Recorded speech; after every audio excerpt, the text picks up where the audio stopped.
गीताई माऊली माझी, तिचा मी बाळ नेणता, पडता रडता घेई उचलून कडेवरी.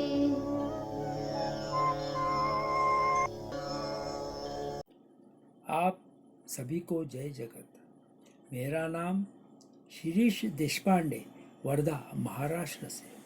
आज दिनांक 13 जून 2025. गीता प्रवचन अध्याय 10वां. साम्य सूत्र 50. स्थूलात् सूक्ष्मं प्रपद्ये. वृत्ति 5. स्थूल, सूक्ष्म, सरल, कठिन क्रमेण. परमेश्वर दर्शन की सुबोध रीति. छोटे बच्चों को पढ़ाने के लिए जो उपाय हम करते हैं, वही उपाय परमात्मा का सर्वत्र दर्शन करने के लिए इस अध्याय में बताया गया है.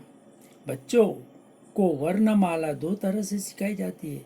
एक तरकीब है, पहले बड़े बड़े अक्षर लिखकर बताने की, फिर उन्हीं अक्षरों को छोटा लिखकर बताया जाता है. वहीं क और वहीं ग, परंतु पहले ये बड़े थे, अब छोटे हो गए. यह एक विधि हुई. दूसरी विधि है, पहले सीधे साधे सरल अक्षर और बाद में जटिल संयुक्ताक्षर सिखाने की. ठीक इसी तरह परमेश्वर को देखना सीखना चाहिए. पहले स्थूल स्पष्ट परमेश्वर को देखे. समुद्र, पर्वत आदि महान विभूतियों में प्रकटित परमेश्वर तुरंत आंखों में समा जाता है.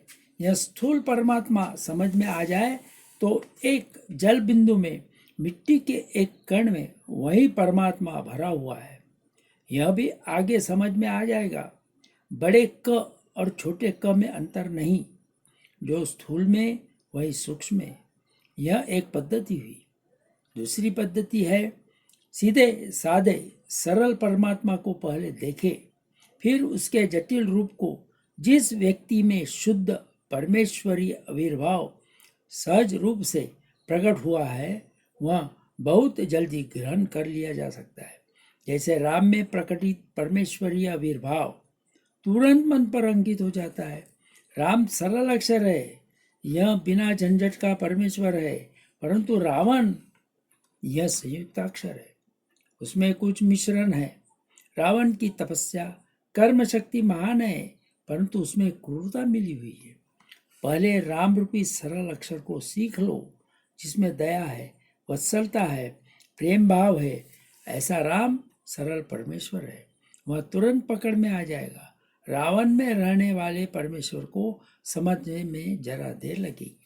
पहले सरल अक्षर, फिर संयुक्त अक्षर. सज्जनों में पहले परमात्मा को देखकर अंत में दुर्जनों में भी उसे देखने का अभ्यास करना चाहिए. समुद्र स्थित विशाल परमेश्वर ही पानी की उस बूंद में है. रामचंद्र के अंदर का परमेश्वर ही रावण में है. जो स्थूल में है वही सूक्ष्म में भी, जो सरल में है वही कठिन में भी. इन 2 विधियों से हमें यह संसार रूपी ग्रंथ पढ़ना सीखना है.